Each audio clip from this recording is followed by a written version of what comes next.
США, Британия и союзники начали обстрелы Йемена. Денег на помощь Украине в США пока нет, но и времени для решения мало. А вот во Львове будут платить по 50 тысяч за добровольца. Обо всем этом расскажу подробнее в эфире «Нехта». Самые важные и интересные новости.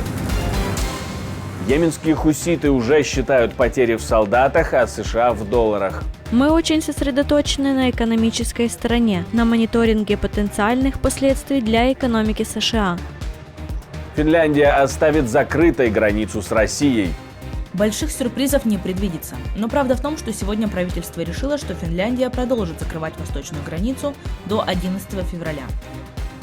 В Украине установили, какое именно оружие передает России Северная Корея. Есть доказательства. Зараз триває комплексна комісійна експертиза, яка має остаточно підтвердити цей факт. Спасибо, что смотрите, спасибо за доверие. Не забывайте ставить лайки, не забывайте оставлять комментарии. Это очень важно, ведь тогда мы понимаем ваше отношение ко всему происходящему. И не забывайте подписываться на канал. Поехали. США, Великобритания и союзники начинают новую войну. За ночь 60 обстрелов совершили объединенные силы США и Великобритании при поддержке Австралии, Бахрейна, Канады и Нидерландов по 16 объектам.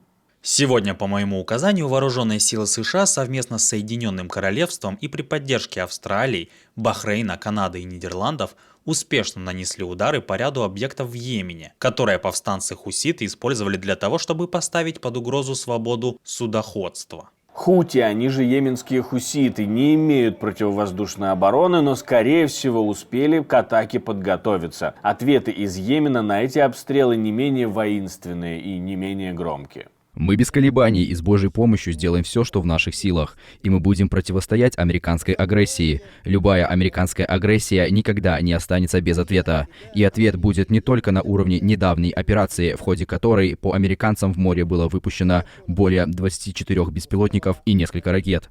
Ответ будет больше, чем это и больше, чем это. И в связи с этим мы еще более решительно настроены продолжать нападать на корабли, связанные с Израилем. И мы не отступим от этого. И наша позиция основана на нашей вере. Американцы должны знать, что это значит. Эксперты опасаются разгорания конфликта, распространения его на весь регион.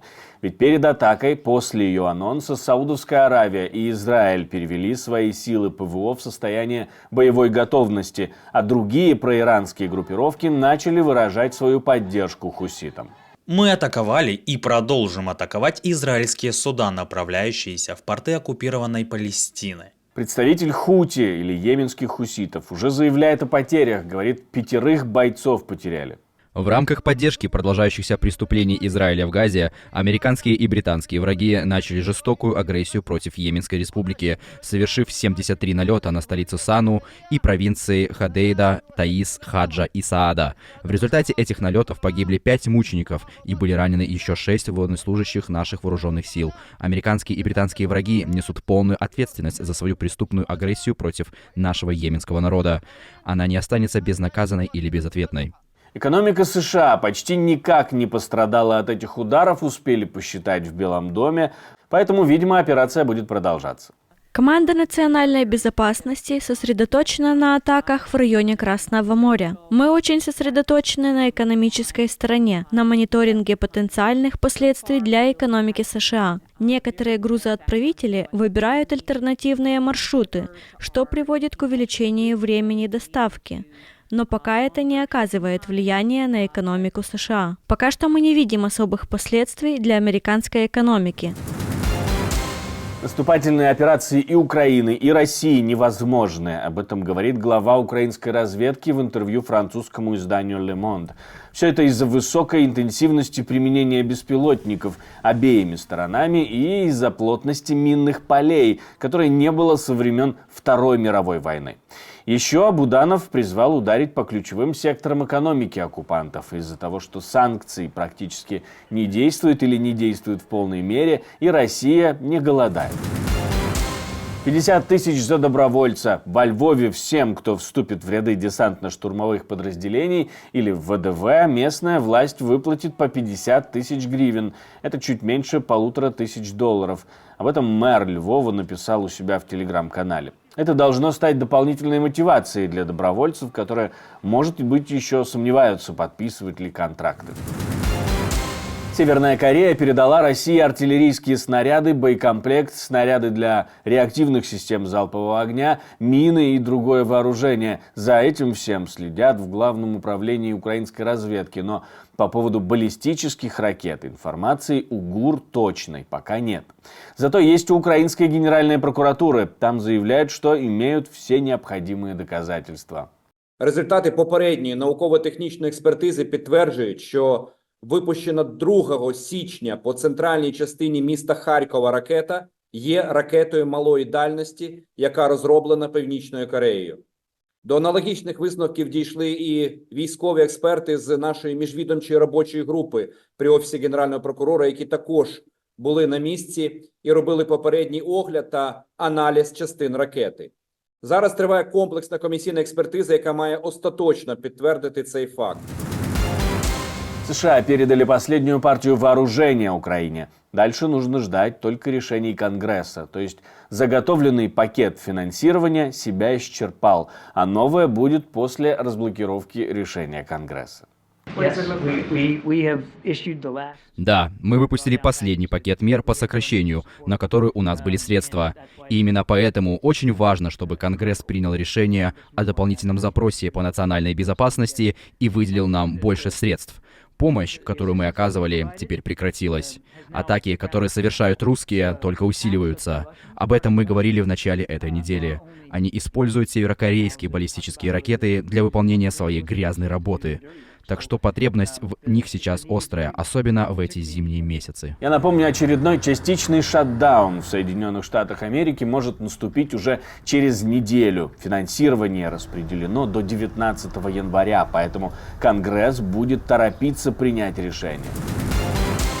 Поиск компромиссов с венгерским премьер-министром продолжается. Теперь Евросоюз в ответ на очередной ультиматум Виктора Орбана предлагает компромисс в процессе обеспечения 50 миллиардов евро для Украины. Не ежегодный пересмотр помощи, а ежегодный аудит предлагают возможность пересмотреть помощь на полпути в 2025 году, оценить, насколько Украина выполняет свои обязательства. Комиссия также готова проводить ежегодный аудит помощи и ввести положение об экстренном торможении. Любая страна Евросоюза сможет поднять вопрос о продолжении выплат Украине. Однако это не даст Венгрии дополнительной возможности наложить вето на финансирование. В Евросоюзе уверяют, что Венгрия настроена на переговоры и надеется, что этих предложений будет достаточно для снятия вето. Финляндия продлит срок закрытия границы с Россией на 4 недели до 11 февраля. Об этом сообщают в Министерстве внутренних дел страны. Должна была открыться граница еще 15 января. Больших сюрпризов не предвидится. Но правда в том, что сегодня правительство решило, что Финляндия продолжит закрывать восточную границу до 11 февраля. Так что все пункты пропуска на восточной границе останутся закрытыми, за исключением грузового движения в Вайникале. Заявки на международную защиту по-прежнему сконцентрированы на пунктах пересечения границы для морского и воздушного транспорта. Закрытие восточной границы абсолютно необходимо, так как, по мнению властей, угроза гибридного влияния России и ее перезапуска все еще сохраняется. Кроме того, в близлежащих районах все еще находятся иммигранты, ожидающие открытия границы. Финляндия закрыла границу с Россией в конце прошлого года в ответ на растущий приток просителей убежища, который, по мнению Финляндии, был срежиссирован Москвой, что Кремль отрицает. Когда в декабре 2 пограничных перехода вновь ненадолго открылись, в течение 2 дней из России въехало более 300 просителей убежища. После Финляндия снова закрылась.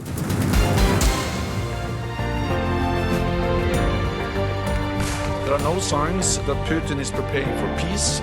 Putin has put the Russian economy on a war footing. He is ramping up weapons production and he's becoming more reliant on China, Iran and North Korea for weapons.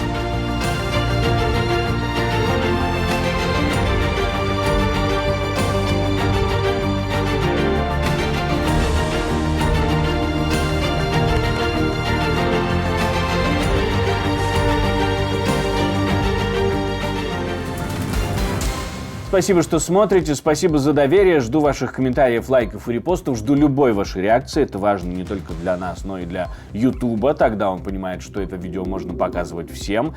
Ну и жду, что вы подпишетесь на наши каналы. На этом все, до встречи, хороших вам новостей.